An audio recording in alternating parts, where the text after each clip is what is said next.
Hey, Taco Tuesday fans, this is Christian Brindle. And I am Glenn Shelton. We came together and combined our forces to create something special for insurance agents called Taco Tuesday. Let's taco about insurance. My company, Christian Brindle Insurance Services, and my company, Lead Heroes, is here to bring you the latest and greatest news happening in the insurance industry today and eat some tacos while we do it. If you enjoy the content that we put out on this podcast, feel free to leave us a review or subscribe so you don't miss any future episodes. Without further ado, let's get into this episode of Taco Tuesday.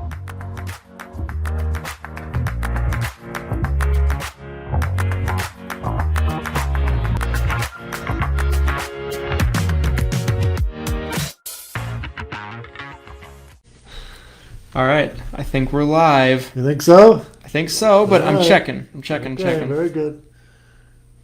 Oh, okay, I got it. Let's see. Yep, looks like we are live. I understand Facebook. Okay. All right, let me just... That's it? Oh, it says we're going. It says we're going. We're Yep. live. So here's what they see right here. Okay. So we got 3 people watching so far. We already, who's on? All right, We're guys. early. So we're early, and this is a very special Taco Tuesday we got here today. Different setup, different format. So we don't have any Glenn today. As many of you probably know, Glenn was on a road trip, couldn't make it. That kind of broke my heart. He posted, didn't tell us, just posted to the world. Just Peace out, not going to be here. Yeah, more or less. But for anybody who doesn't know Chris Weir, I'm here today with Chris Weir, who is live in person here at our office. I am here in Salt Lake City. No, Yeah. Sandy. It's Sandy. Same thing. Close enough. People that don't know Utah, same thing. Salt Lake City, Sandy. But yeah, we spent a majority of the day today together. Mm-hmm. You know, got a chance to get some food, spend some time here at the office, have, you come in and spend some time with us here at the office. So first of all, thank you for being here. Yeah. This is fun. This is fun. This is exciting. You've been getting around a lot lately. I started around February 1st, give or take a day. And I've been home for a week or two along the way, but this Utah is my 24th or 25th state to visit. I do have it tracked, but I can't remember right now whether it's state number 24 or state number 25. And we'll keep our show to about an hour today because I'm headed to Boise right after the show. So I'm due to get into Boise around 11 p.m. tonight for my next visit tomorrow morning.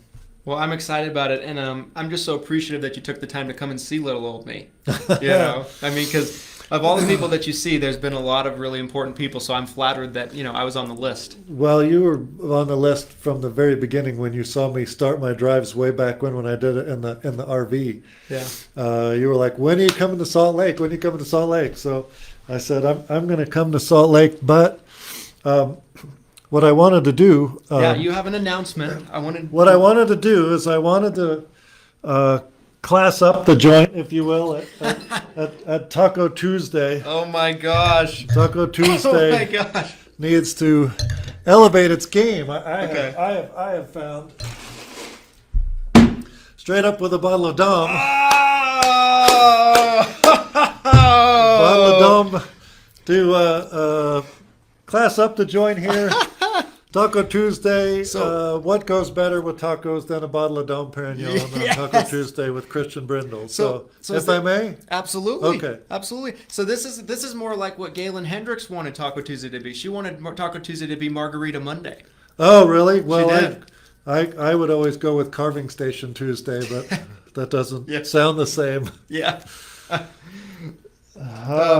Beautiful. That is super exciting, actually. So is this a cooler, this chest? This is my Yeti cooler that I travel around my the country with. air is your enemy. See, the ice is still completely intact. Yeah. But you open it up, air gets in there, and then ice starts to melt. So we don't have to open that up anymore. I did have some Yeti stock once upon a time. Now can you drink this bottle? Of course. Okay. Well, now this is one that you can take home to your wife. Oh, thank you. So you take Thank you, that one Chris. home That's for a very special nice of you. occasion. This is and, awesome. on your anniversary or. This is great. Very good. Well, all right. Well, let's talk about something here. Yes. What should we talk about? So- I'll tell you the thing that has come up the most on my trip. Yeah. The most on my trip.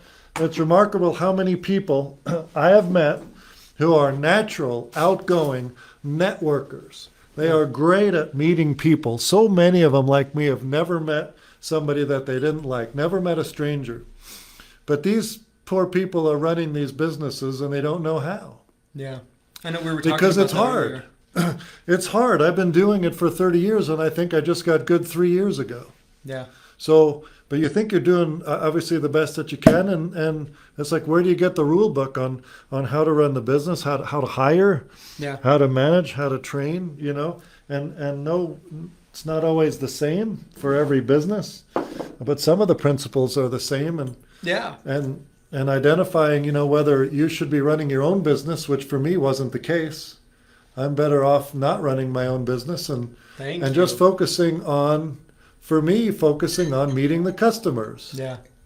And I found that I'm happiest doing what I originally started doing, which is working with my customers, Yeah. like you. Yeah. And so I've got somebody else running my business now, and I don't take 30 or 40 or 50 phone calls a day like I did 30 years ago, but I travel the country and I meet with people like you. I meet with my customers. Yeah. But most of the people I Cheers. meet are busy doing paperwork and trying to figure out why they're miserable now running their own business. Right. Because you're no longer in the people business, you're in the paper business. So Cheers. Cheers to Taco you. Tuesday. Cheers to Thank you. you to everybody for joining. Sorry you can't taste our Yeah. So we got about 13 people watching live so far. All right, 13. I'm thinking that number will get up to about 20 by the time we're That's all right. maybe about the There's next our 15, 20 minutes. Because we bottle. are a little early, but so we were having this conversation, for the last hour or Oh, two. that's beautiful. It- Yeah. And one thing that's good. That's Mhm. very smooth. Yeah, it's beautiful. Yeah. What I took away the most from our conversation, and I would love to continue it. Now, don't get me wrong. There's plenty of things that I want to ask you about and talk to Okay. you about on here. I want to talk a little bit about leads. Right. I don't think we can get through this without talking about leads even just a little bit. Right. And we'll get that out of the way first. But once we get through with that conversation, I want to talk about these principles that you shared with me that I feel like is the main thing that is the next challenge for my business is finding people that are maybe more talented to suit different roles than I am. Sure. And maybe putting me into a place where I'm not wearing as many hats. Like me and Glenn talk about this actually quite often. Well, Glenn's not here, so he's I know. dead to us. Yes. Glenn's not in this conversation Yes. because he no-showed us. Yeah, he did. I'll get him when I'm in Portland. I'll go get Glenn. Yeah, I'll be seriously. in Portland in a couple weeks. So what will happen is when you go to Portland, Right? if it's on Tuesday, I'll just ghost Glenn for Taco Tuesday. I'll just not show Okay, up. Glenn that and I'll day. do Taco Tuesday in a few weeks. Yeah, and I Okay. won't show up. But All right. but I really want to talk about that because I feel like there's a lot of business owners and a lot of people that are trying to build agencies that are in that same predicament where they're wearing 4, 5, 6, 7 hats and they're overwhelmed. Well, here's the question, since you asked me. And in my podcast, I recently just shot this, and that is growing your business with intentionality, being intentional in how you grow your business. Because when we spoke, I asked you the question, what is it you want most Yeah. in your business? And that ties to home, but for the sake of this discussion, right, what do you want most? And everybody's answer to that is different, and it Right. shouldn't be flippant. You really should go away in a dark room for about 30 days and think about And that and figure it all of out. the things that comes with growing a business. Because when you're growing a business, there there's a lot of good and a lot of bad, and there's a lot of struggles. And if it's not really what you want most, you're less likely to get there. Right. Right? If it's because you want to create an ungodly amount of money, the question then becomes, well, what is it you want to do with that money? Right. Because I'm a big believer that money has to spread out. It's, I tip all the way along the country. I leave $20 at every hotel I leave for the service crew. I drove through fast food, and there was a young lady outside taking the orders, and I left her a $20 bill. She didn't know what to do with that. It's only $20, but it's a big deal to the people, that you just may run across. I tipped the coffee barista today at the mall $10, and he thought I was mental. But it's not necessarily just what you want most, but if it's money, it's like, what is that money supposed to be used for? What's the point of the money? Because at the end of the day, money's just paper. Well, I mean, is it for generational wealth? Are you creating that money, to do the right things with it, to grow it, to build it? Of course, you're going to pass it around to the people in your community, homeless people that aren't able to work, and the things that you can do in the community. I'm a member of a few different nonprofit organizations. I have a meeting on Friday with a nonprofit. I'm wondering if he's going to ask me to be on the board of directors. I hope so. I don't think he's probably listening to the show, unfortunately. He's not an insurance guy. But his nonprofit is called A Pair of Socks. Okay. And they provide socks to the people in the homeless community in Dallas. And I've been giving to that charity for a while now, and so I'm wondering if maybe that would be a part of that. I'm passionate about the homeless. I don't know how to help them, and I don't know how to start my own nonprofit. I feel like it's better to just give to one that's already figured that out. Right. And maybe I can give some time, but yeah, I mean, my outlook on money is because money seems to be a very controversial topic. Right, it's like one of those. I mean, I don't feel like it needs to be or it should be, but it seems to be.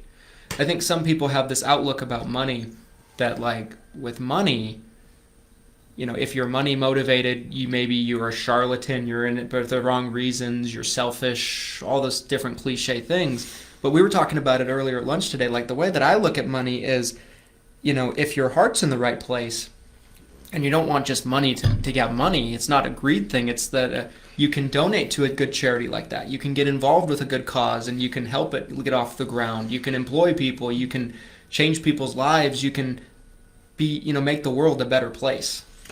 I speak to big groups of agents, and when I go to brokers, and again, I've been to 25 of them so far this year, if I get in front of the marketers who are recruiting agents, I talk to them about the obligation for them to be successful. I think if you are working, if you've entered into a job where you can make as much money as you can, I actually believe you have an obligation to make as much money as you can.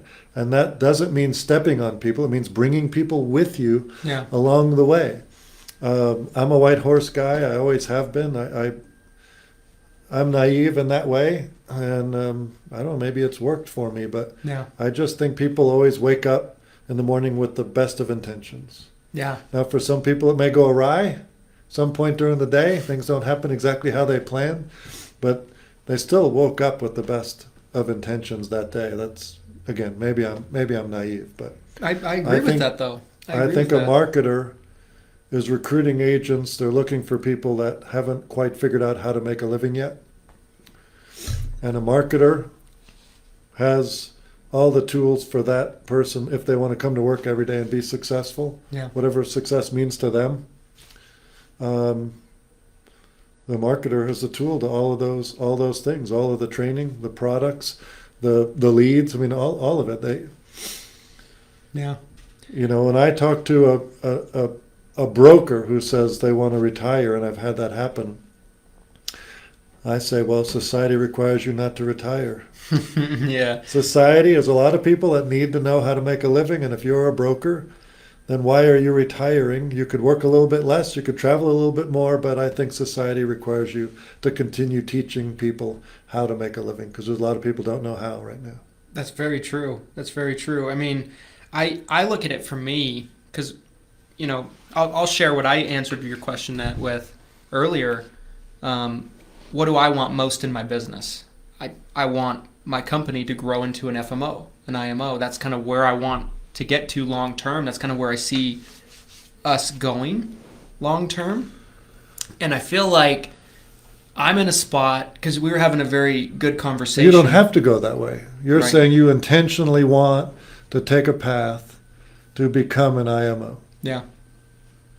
And that's what I want to do. And I feel like I want to do that because I love working with agents. Like, I love impacting people's lives. I just get a lot of fulfillment out of it. Mm-hmm.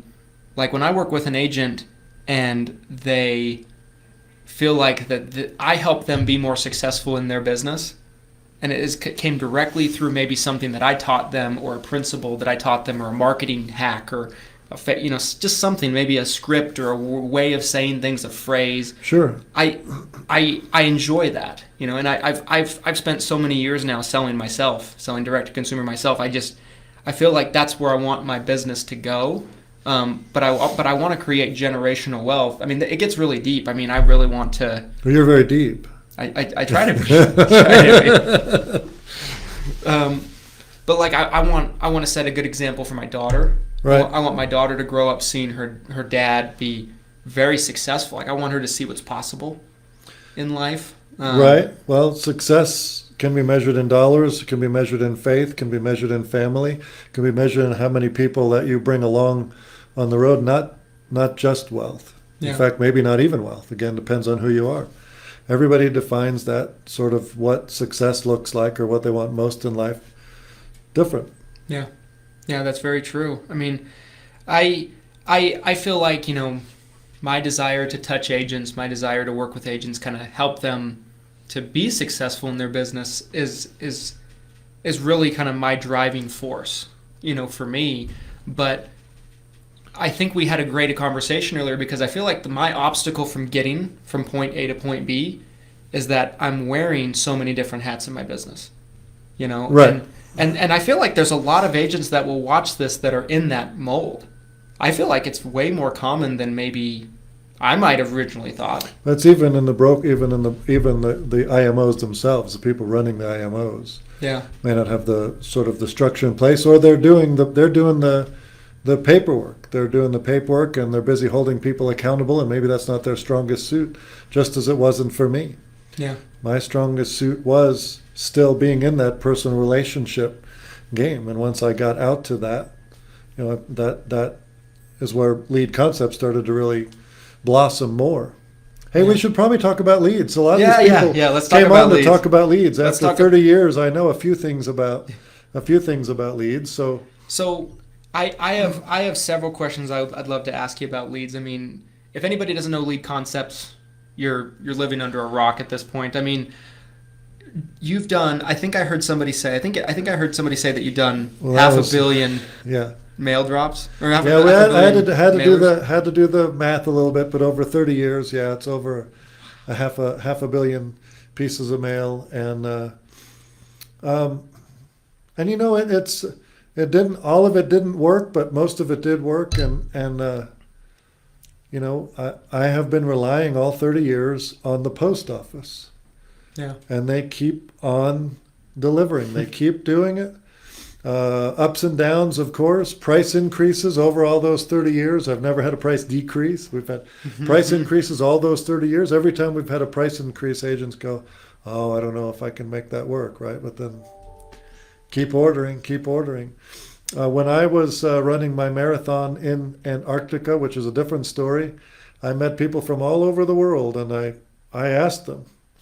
And guess what? Every one of them, Australia, India, Belgium, they all have a post office. They all have a post office that delivers to every address in that country. That gave me comfort that the United States Postal Service is not going anywhere, because I've wondered about that, but it's not going anywhere. I look at leads as the heartbeat of your business, the lifeline of your business. I feel like if you don't have enough people to talk to, your business dies. Mm-hmm. What would you say is what has made lead concepts so effective in continuously delivering for agents? Because I mean, if lead concepts wasn't a top-notch source of reliability for agents, there wouldn't be a 30-year history. What is the key, what do you feel like differentiates Lead Concepts opposed to maybe other vendors that don't make it?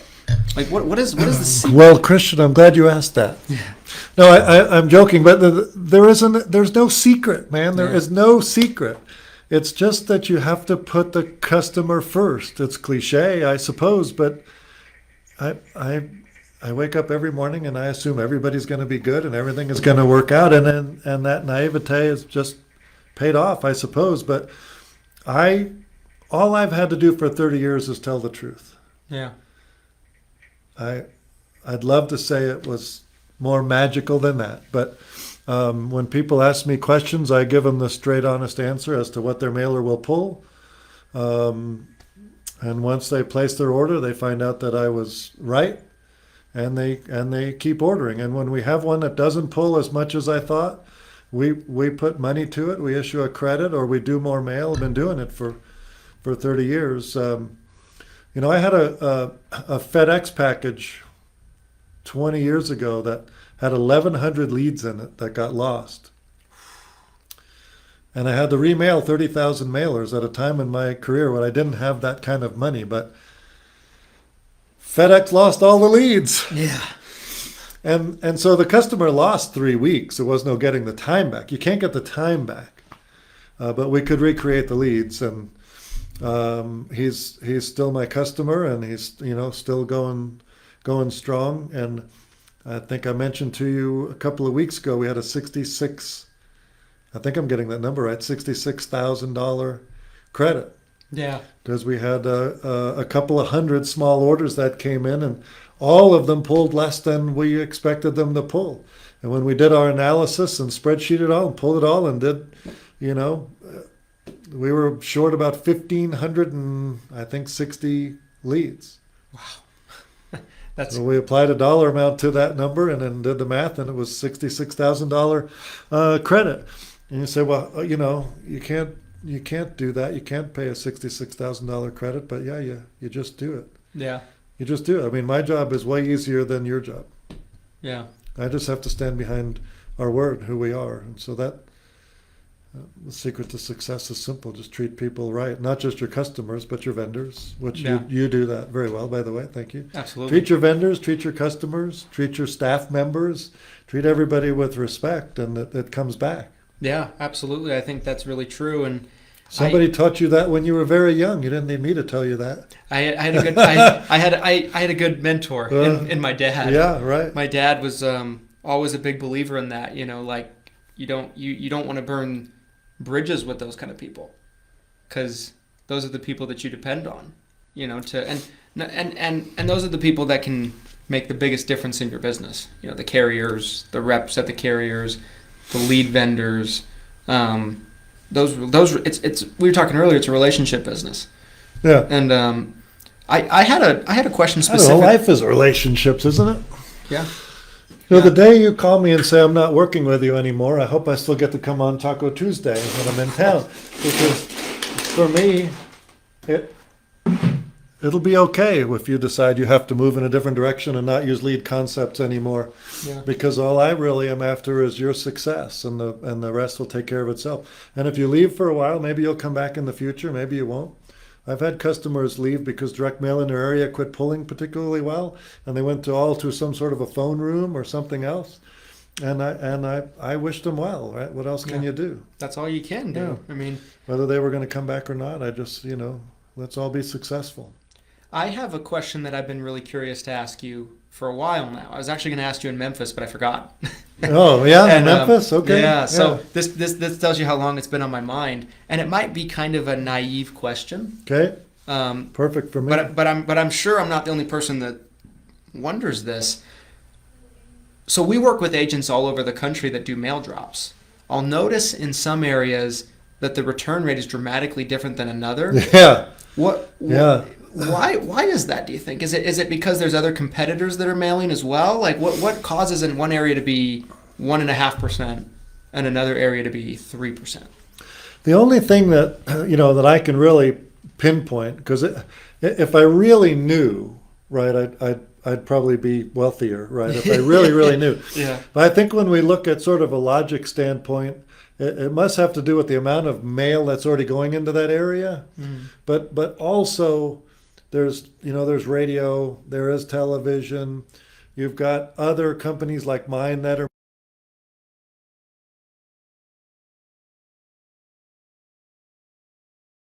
healthcare toolkit that we mail quite a bit of. Because we're doing a growing number of branded type of mailers straight out of not just United Healthcare's toolkit, but some of the other toolkits. And so sometimes an area just hasn't seen the mail in a longer period of time and it responds. But there are states that have pulled poorly for years. And then there are other states that have pulled well for years. And I'm sure they're still doing radio advertising and all that sort of stuff. And lists, the data themselves today, 30 years from the beginning, lists and data is so much better than it used to be. Yeah. So I know that our lists are better, more accurate. Back in the old day, we would have thought, well, maybe the list wasn't as accurate in certain areas. But the lists are all excellent now. So it can only be that seniors are understanding what they're seeing more often. As an example, home warranty mailers or extended auto extended warranties. warranties. We used to do millions of those mailers. Yeah. And well, they just kind of dried up. They just kind of quit working, quit pulling, and so there's very few of those mail in your mailbox anymore because it just kind of became oversaturated. And that's happening a little bit in other product lines, a little bit with annuity. Not yet with final expense. We're still doing well with final expense leads.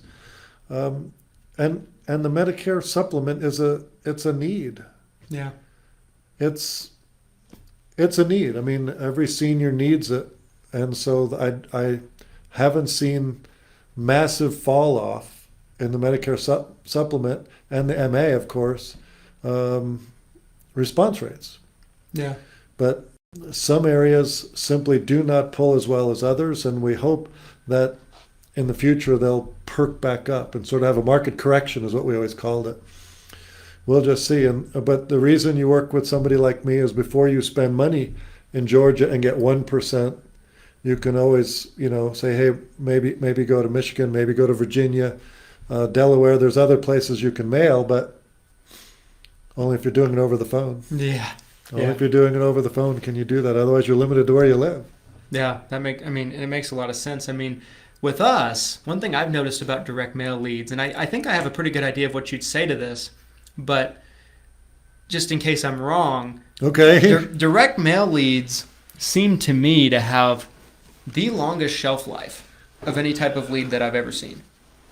Why do you think that is compared to maybe like a Facebook lead or a landing page lead or an internet lead or something like that? I mean, I think it's the physical form.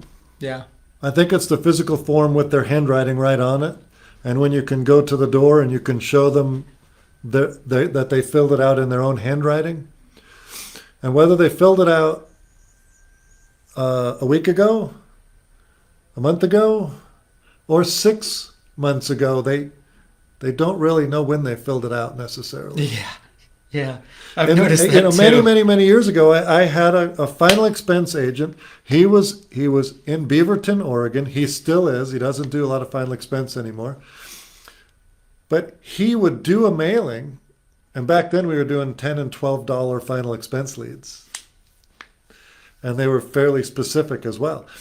And sign me up. He wouldn't work them for a few weeks on purpose because he wanted to get that sort of separation so that people wouldn't think that, oh, I did this and now he's coming out to the door. He would wait until they would kind of forget the whole thing, and then he would go out and show them the handwriting.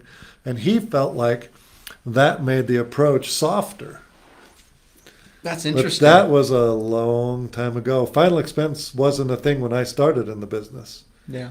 Final expense insurance broke onto the scene after Medicare went level commission. Yeah. which you didn't, you weren't Yeah, around. that was then. You weren't before me. around. That I have was to ask before your my dad. time. I have to ask your dad about that one. Yeah, that was before but my time. Agents got paid more for first year commission. So every year you went back to the same client and rewrote them. Yeah. So every year you got first year commission, Yeah. and I don't know what the commission was, but it was a nice strong commission. So every year the agent went out and said, well, there's a better policy today, and they'd move you from this company to that company to that company every year. And it wasn't in the best interest of the client, obviously, of the senior. Yeah. And so unfortunately, the industry didn't police itself properly, and so government had to come in and police it. Yeah. Because it was that what they were doing wasn't right.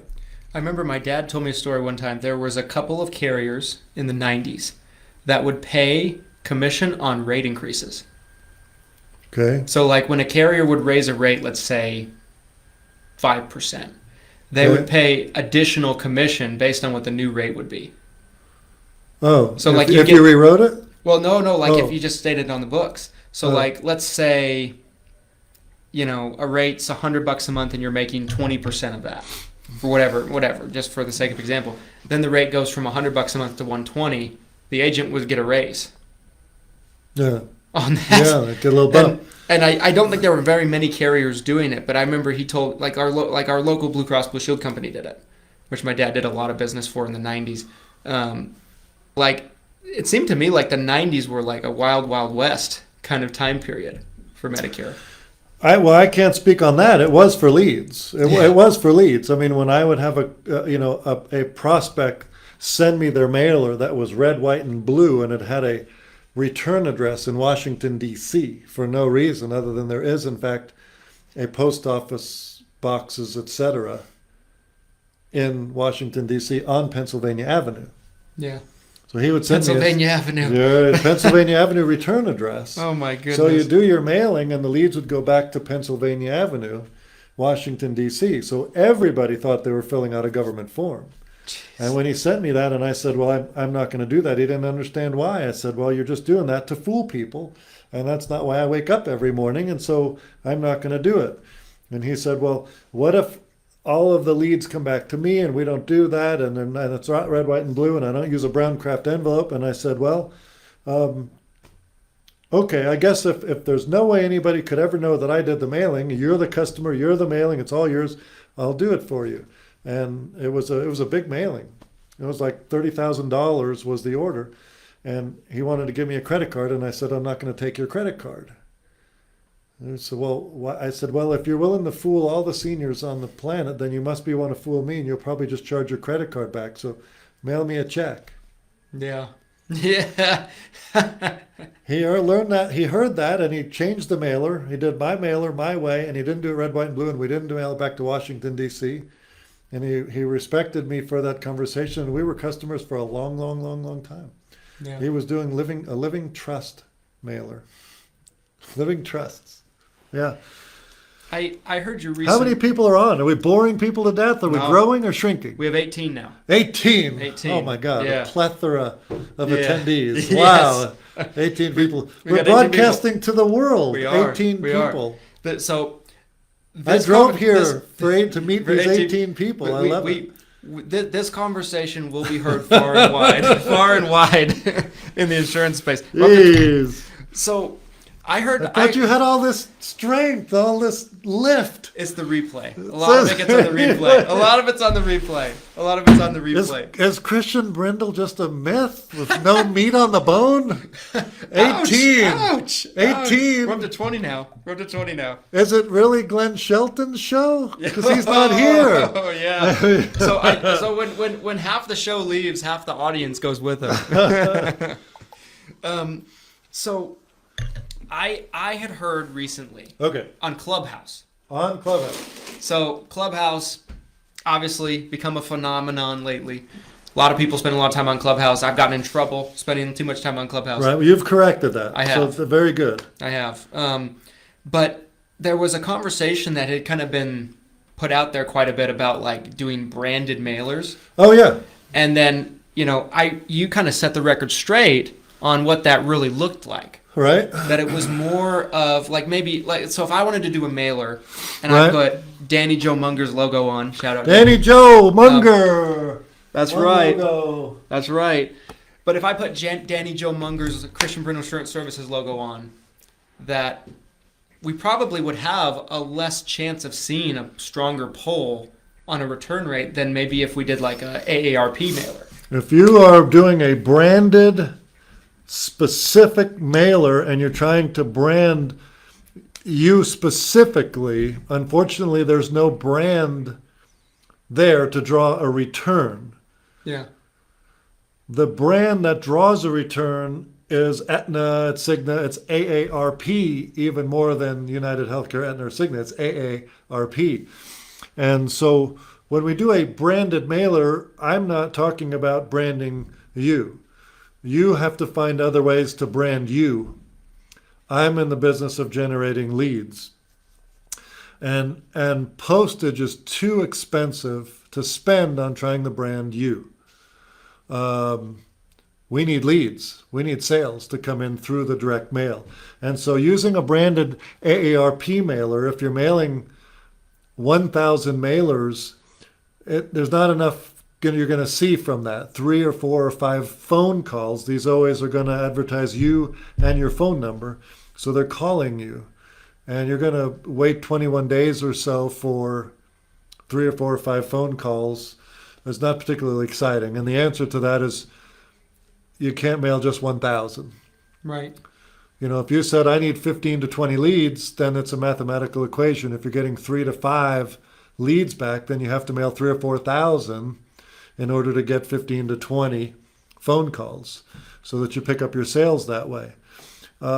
It's much more expensive. If you're feeding agents, you're going to feed them generic leads. Right. You spend, $520, you're mailing 1,000 mailers, you get 15 to 20 cards, guaranteed, promised, you know what you're getting before you do it. I can't really guarantee these, but you know me, I do them, I know what they're going to pull. We'll try a little in your area and make sure it looks like it's going to match what we think, and then we start mailing 4,000 regularly and keep you in high intent leads. Yeah. But that, it's very expensive. So that would be something when you say, I'm going to personally produce and I'm running my outfit here. I'm the visionary, I'm the integrator, I'm the sales manager, I'm doing all my own video, I'm doing payroll. Yeah. How am I supposed to take a stack of 20, 30, 40, 50 cards and start dialing, 4 or 5 times, emailing them, texting them? No. You have to be working a branded mailer where in the middle of your day somebody's calling you, and so you're taking a call from a prospect ready to make some sort of a decision. These toolkit mailers are very specific. Right. They're very specific. So they're not perfect, but they're a tool for a certain human that is a better use of your time, right? Not return on investment, but return on time investment. Yeah. You can't run this organization and work generic leads if you want to write business. Yeah. And after our conversation today, we know that you've got to write more business. Yeah. In order to reach your ultimate goal of what you said you want most in life, to be an IMO, FMO, you right now need to be writing more personal production to build your own personal renewals so that you can begin to divert some of those resources to building your dream. Yeah, for sure. Like I was having a conversation with some people at Agent Pipeline a couple of weeks ago. And, so last AEP, our organization did roughly 1,000 apps, maybe a little bit under. They challenged me this upcoming year. They're like, we would like to see you double it. We would like to see that number go from 1,000 to 2,000. Just during AEP, not for the year, just during AEP. Just during AEP, our entire organization. Right, yeah. Downline agents, everything like that. But the stuff you're closing now doesn't count, is what you're saying. I'm making sure I'm following you. Right. So like just from October 15th through December 7th, every year. And that's obviously, we have a lot of downline agents. It's our entire production, from our entire office. But I would say... How the heck are you supposed to do that, dude? How are you supposed to double your number? Now, let's get down to the nitty-gritty. How are you going to double your production? Do you have to double your? We need more agents You need at the end of the day. Like we you need need double we the agents, we need more, or you need more double bodies. the production from the existing agents. It's a bit of both. Little both. It's a bit of both. So like we need the existing agents to write more business, and some of them are doing great. Some of them are doing fantastic. We need. Well, you said what they're doing now doesn't count. Well, I mean, what I mean is You like. know what I mean? You said it. Well, It seems weird. Like I don't set Yeah. a quarterly goal. I set an annual goal, and I know Yeah. that during one part of the year, we're going to be much higher towards Right. that goal. But it's still an annual goal. They Right. just pinned you in a corner Well, and it's said, it's because "We're not-" it's because FMOs, IMOs look at production like that. They, Okay. they look at it from two metrics. They look at it from yearly, January 1st to December 1st, 31st, and then they also look at a separate off to the side thing here, which Okay. is AEP. I'm sure we really do it this, so we understand the same thing. Because Yeah. we have our AEP, our Super Bowl, so to speak, starts before AEP. Because, Yeah. we guarantee, don't forget what you were going to say because I cut you off. No, I'm no, sorry. no, no. I'm sorry about that. No, you're fine. But we guarantee results. We guarantee our returns. But in October, for the 18 people listening, please hear this message. Please hear this message. In October, when you mail in October, we guarantee that you will be disappointed. Yes. Yeah. Because I can't really guarantee the pull in October because there's so much going on. There's so much mail. It's all already been done. It's too late. Well, the broker bucks come available in October, so I'm not spending my money. I'm spending somebody else's money. But I can't guarantee the leads in October because they just don't pull nearly as well. I can guarantee you're going to be disappointed when you mail in October. So if you're mailing in October, make sure you're using somebody else's money. I remember we talked about this last AEP. I don't know if you remember this, but we had a phone conversation on just quick few minutes over the phone conversation, and when we were talking about when to actually do our AEP mailings, and you advised me to do to essentially mail them.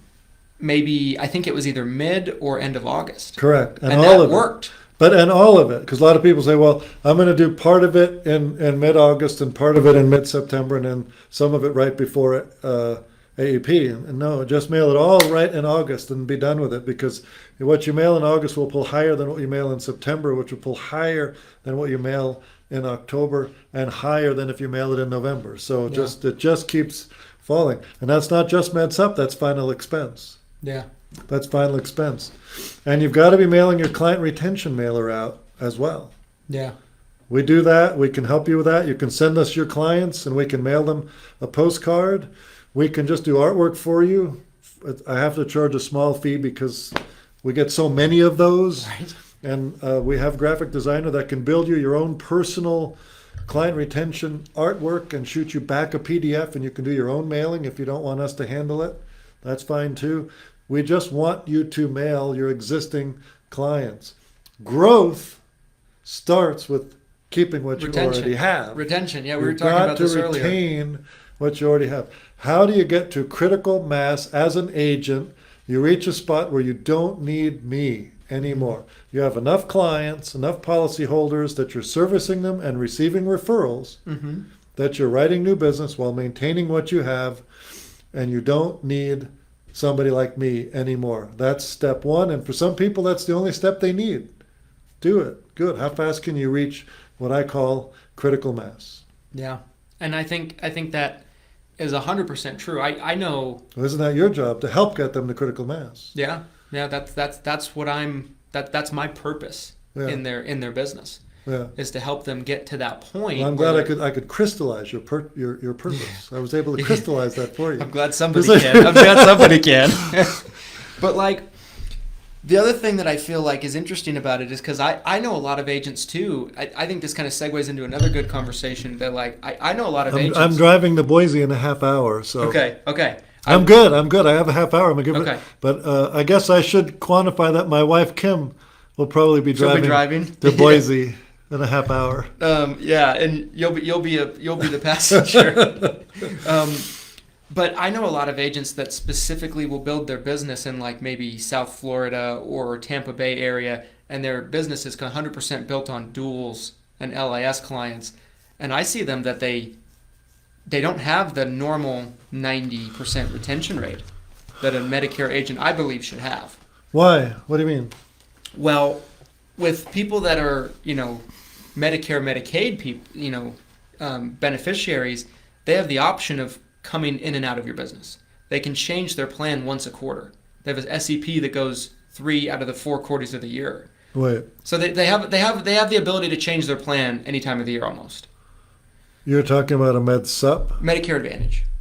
But if people have Medicare and Medicaid, if they have a certain type of Medicare Advantage plan, they can change their plan outside of the year. I thought they could only do it during. I thought they could only do it during AEP. Not with these people. These people, the rules don't apply. Oh, to them. I'm sorry, LIS. Yeah, LIS. Oh, okay, yes, of But- course. but- They but- qualify under other rules, right? 100%, yeah. Okay, I was slow on that one. There's an agent I know in particularly, and I think he's a killer. Like, he writes a ton of business personally every year, but he feels like his business is like a revolving door. Because people are coming in, and they're almost coming out as fast as they're coming in. Maybe not quite, but he's having so many people go out that he's feeling like he's never getting ahead. Right. Well, the retention isn't there. That's a great discussion about asking yourself, what is it that I really want? How am I going to build my business with intention? If he's running around and writing all this business that's not sticking on the books, then Right. he's on a bit of a treadmill. So what advice did you give him, or what? I told it because his marketing approach is to specifically and almost only target these low income people. Low income, which we do a tremendous amount of mail to the 0 to 20, $0 to $15,000 income parameter. Yeah, and it's a great way to kind of sell in the off season, to sell outside of AEP. But I told him that I was like, I feel like you should diversify your approach. I feel like you should be looking for Med Sup replacements. You should be looking for turning 65 people, because those people are going to be stickier. Maybe not completely abandon what you're doing, but diversify. Because that was my advice to him. But I feel like it's a tough thing because he's so good at what he does. He doesn't want to stop doing what he does, but at the same time, he's like almost on a hamster wheel. Well, why doesn't a Medicare agent go in with a fact finder like an annuity agent? That's a great question. I don't have a good answer for Well, that. why wouldn't you? It doesn't mean you have to sell an annuity to do a fact finder, but if you want to understand who a human is that you're sitting in front of, and understanding their whole sort of lay of the land, do they have money in CDs? Do they own property somewhere else? Do they just don't have 2 nickels to rub together? I mean, how are they going to pay for their funeral? If you've got a memorial guidebook with you, you can actually fill out the memorial guidebook with them.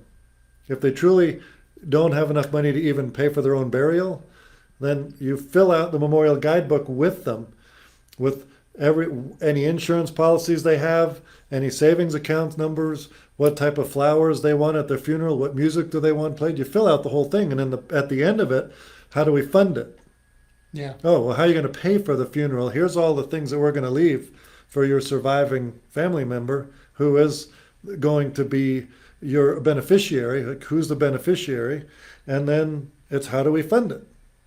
So if it's a low income person, then there is a question there, right? And that somehow, I think, I'm not selling your product, so this could, maybe I'm just need to be quiet, right? No, never. But if you're doing a fact finder with somebody who's willing to do the fact finder, I think you have an opportunity to provide far more services to them than just writing them a policy.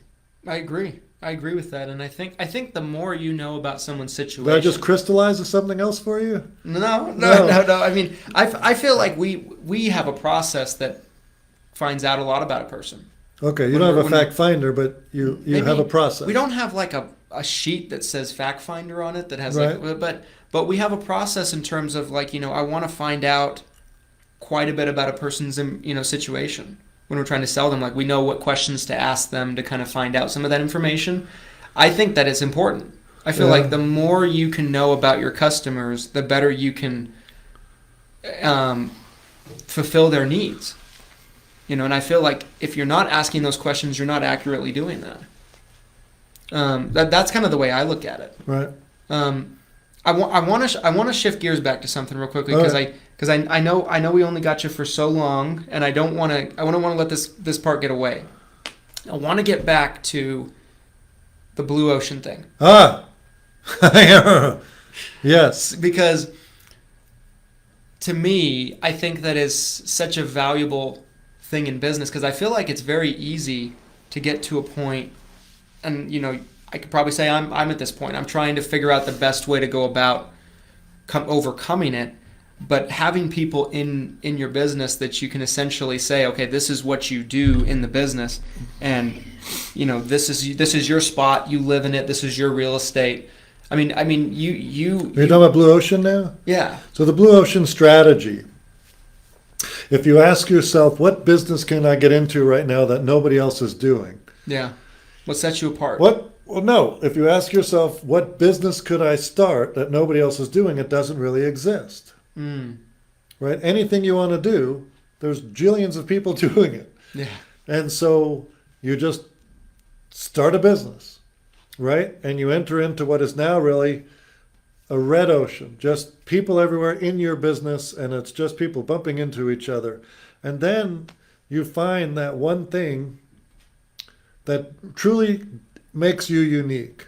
For Lead Concepts, it was the guarantee. It was saying, when you place an order, we will tell you based on who you're mailing, where you're mailing, and what you're mailing. We'll tell you how many leads you're going to get back, and we promise it. That elevated us beyond all of our competition. We were in a red ocean. We stepped into the water, so to speak. The water's all red, And as we differentiated ourselves with our honesty, our longevity, and our guarantee, we swam far enough out into the ocean that there's nobody left. Yeah. We were in a wide open blue ocean.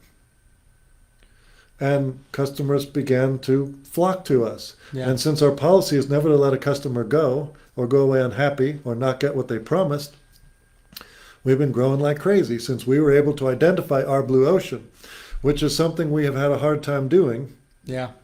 As I travel the country and I ask this same question to all the brokers I've been with, what are the things that make you unique from the next one? Haven't really found one. What makes you different that you do that nobody else does? And that's a tough question to answer, for a lot of agencies. I know when you asked me the question, I really had to think about it. Well, on my last trip, I was speaking to a group of agents in Las Vegas, and Nick Micheletti with Heartland, I assume I can say that, right? Of course, yeah. He said that Heartland National pays a MedSup bonus. Remember I talked about the Brindle bonus? Mm-hmm. Yeah. Not my idea. I learned along the way. Yeah. But I think Heartland maybe has created a small blue ocean right there. They created their own sort of separate way of compensating. I don't know what the MedSup bonus is for Heartland National. I want to say it's somebody could probably let us know in the comments what the actual dollar amount is. But they have identified something to say, when you write us, you're going to be paid more based on this set of whatever rules are. So they're trying to differentiate themselves by having their own sort of branded bonus. And maybe it's only on MedSup, not on MA. So it's the first time I heard anybody come up with something that even resembled a blue ocean in this industry. Yeah, I think for recruiters, we started to get into the weeds a little bit of this too before even we went live. But I think for recruiters, and I think every time I talk to another person that does a lot of recruiting, the number one question they get from agents when they're talking to someone about maybe coming on with their organization is leads. Can you give me leads? What kind of leads do you give me? That kind of thing. And for most organizations, it's a tough pill to swallow to be able to just give out leads, because the spread is so small on an override in comparison. I mean, unless you're bringing on people that, you're taking the recruiter's taking a portion of their commissions on top of their override and those kind of things. Right. But for us, that's a challenge that we run into, is because we don't take any of their commission. We only get the overrides. And the overrides, a lot of times, The spread maybe isn't enough to justify just giving leads out to agents. So it's Can you give leads out to somebody after they've sold 10 policies? certainly, yeah. So I mean, that's I don't know. that I think those kind of conversations, and then you mentioned earlier, we were talking about skin in the game, maybe where, they pay a portion of it or a percentage. Right. And then, maybe the upline pays the other percentage. I think that's something that can be figured out. I've typically found organizations, and I'm sure there's some exceptions to this, but I've typically found that organizations that give away leads to independent agents without some kind of, fine print, they're usually very old leads that, it almost ends up like they're just cold calling data. They're that old of leads, the intent isn't there, that kind of thing. I think agents picture that it's going to be brand new, maybe direct mail drops. Right. And it's not always what it ends up looking like. But I feel like I feel like for a recruiting agency, that's probably what their blue ocean would be if they can kind of tap into a system like that. Well, what if you had an agent that had written 100 apps and now every 10 apps you'll mail 1,000 for them? That would be. You already wrote 100. Yeah, that would be so profitable. now every 10 apps I'll mail 1,000 for you. And that would you be profitable. keep churning it. Yeah. I just made that up. It's not a bad idea. Because you just, unfortunately, you can't provide leads. I don't know any way you can provide leads. I've seen it many, many, many times. Buying leads for people will break you. It'll break the bank. It's not ideal. You could buy phone lists. That wouldn't be a problem. It depends on how you define a lead. Right. Here's a Goes back to 65-year-old that. with a phone number, right? They're 64, and here's a phone number. So if that's a lead, then you could afford to do that. But if you said, yes, we have a lead program, as soon as you sell 100 apps, then every 10 you write, I'll do 1,000 mailers for you, and you just keep writing 10 every 1,000. I like that. Then you brand it. You figure out how to. You like it? Well, don't record this. Yeah, don't watch. Everybody go away. Everybody go away. Look, listen. you if you've got somebody who's writing policies, then you want to keep them going. If the Right. problem is right, Incentivize it. Well, the business is segmented, right? You have 80% of your premium is coming from 20% of your Of the agents. of your agents, Yeah. but 20% of your agents that are writing the least amount of business are taking up 80% of your time. Right. And so what do you do with the 20 that are taking up all your time, right? And then you've got the 20 that need your time, probably aren't asking for it, but they should be getting, in my opinion, if you want retention, if you want them writing, they are the ones that you should be getting leads. And the other one should be looking at them saying, I've got to write a few more apps and I'll get in this program and then I'll have gravy. Yeah. I don't know. It makes a don't lot of sense. I mean, and I feel like there's groups out there that do some things like that, but maybe not exactly to that level, where it's every 10 they're doing a drop for them. But I think it makes a lot of sense because, like you said, they gave you 100 and then they're giving you 10. So you're probably still in the green at that point, depending on what they sell, of course. But if they're writing and they're working and they're writing and you're not profitable on every order, but they're getting closer to critical mass, that has to be your guiding light, is how many people you get to critical mass. And an upline, your guiding light can't be, I didn't make money on this one.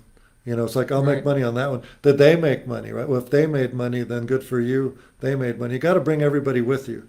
Okay, that's naive, but you got to bring everybody with you. If you made money on this order and they made money, but on the next one they made money, but you didn't, okay. We got to get all these people to where they're paying their bills, and when they get to that spot, they get to critical mass. Then it's a different story. So they need to get where they have some sort of a comfortable living, where they're paying their bills and they're living a good life. That has to be your guiding principle. the other thing that just popped into my head that's an important factor of this is, like, let's say even you do a drop with someone and you break even in terms of what you earn back in terms of the renewals. Let's say it's every 10 apps you break even. a lot of people don't realize this that aren't recruiters, but recruiters earn overrides on renewals too. Right. So if you have 100 apps on the books from somebody that sold them that's in your downline, you're going to earn renewals in the second year of the policy, the third year of the policy, the fourth, the fifth. Right. So long term, it does snowball, very much snowball, just like your own business would. Mm-hmm. So I think that's an important aspect of that as well. And I think maybe that's something that could help somebody if they were to try something like that, to maybe get out of their own way of looking at, was this profitable? Right. Because the long-term renewals is, that's where the money is in the Medicare business. Here's a question for you. Sure. Lead Concepts has 45 people right now and growing. And I attend a CEO group with all sorts of CEOs with much bigger organizations than me. And I'm wondering how many of them are paying for insurance for their employees that would qualify to go on Medicare. Is that a market that is being ignored? As a business owner, and I'm paying for somebody to be on my insurance who's 68 years old, should I introduce that person to a Medicare supplement? I wouldn't tell them you have to, but could I? They probably would save some money by switching from my plan to, say, your plan, MedSup. Yeah, I think it's a great point, and I don't think there's a whole lot of agents out there that are partnering with employers. Right. Maybe being like, when your people reach this age, send them to me. Right. I feel like there's some agents out there that do it. There's agents I know. So you're saying that I'm right. That is a market. That's Yeah. a market that is, I think it's untapped. I agree. There's actually a very big company that has. Oh, there's so much information on Yeah. Taco Tuesday, baby. I know. We got 18 people getting all this information. We had up to 25. Half of them are on but unplugged. They're not paying attention. They're missing. We had up to They're 25. missing the meat. The meat and potatoes is coming out now, and they're not here for it. There is a very large company that used to call itself One Exchange. One Exchange. Okay. Now they're called Via Benefits. Okay. So they just changed the name. Doesn't mean anything. Okay. But what this company did, and I don't know all the nuts and bolts of it, but they were a pretty large company as well. They ran call centers and stuff like that.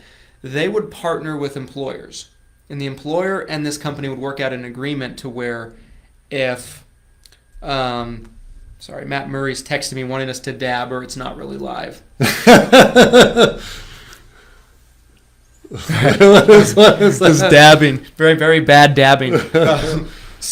But this company would essentially work with retirement groups, and they say, instead of giving retirement insurance to people that worked for you, let's say for 20, 30 years, instead of offering them retirement benefits, send them to us. They can get a MedSup through us, Right. and we'll pay for half of, if not all of their premium. They'll get reimbursed for the premium. Essentially, they get a free MedSup. Okay. And it saves the employer money. That is probably the closest thing I've seen to that market being taken in scale. But I feel like for an actual agent, if they were to just network with different businesses in their community, that could be a blue ocean.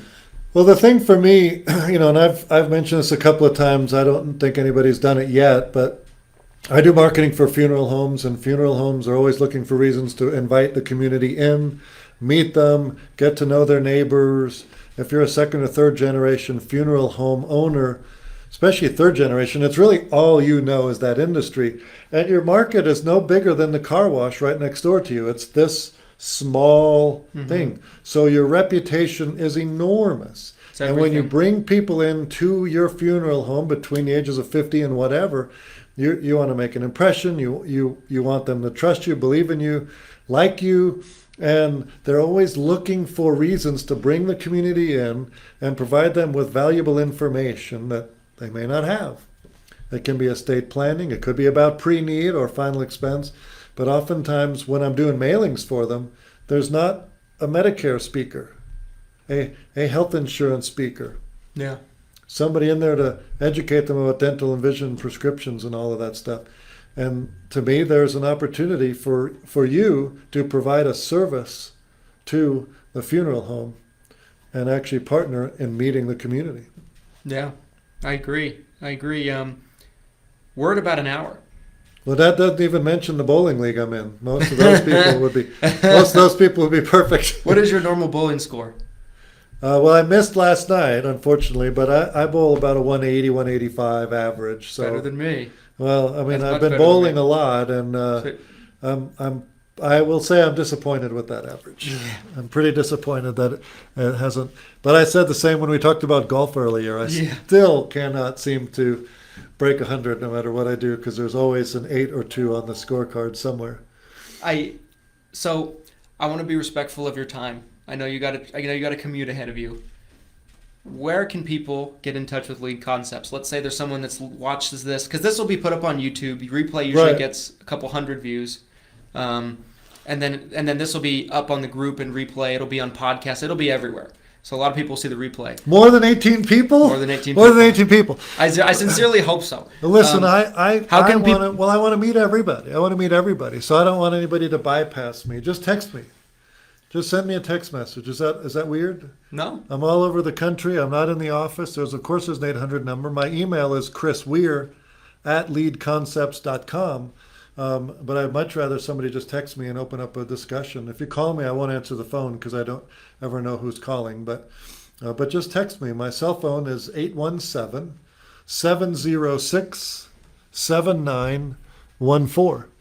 And that's my personal cell. And It's I been get going off all day. I get text messages all the time from agents, brokers, carriers, you name it. Because after 30 years, I know a few things because I've seen a few things. That's the State Farm guys. Well, I can speak to this. We've been together since maybe about 12:30 today. Yep.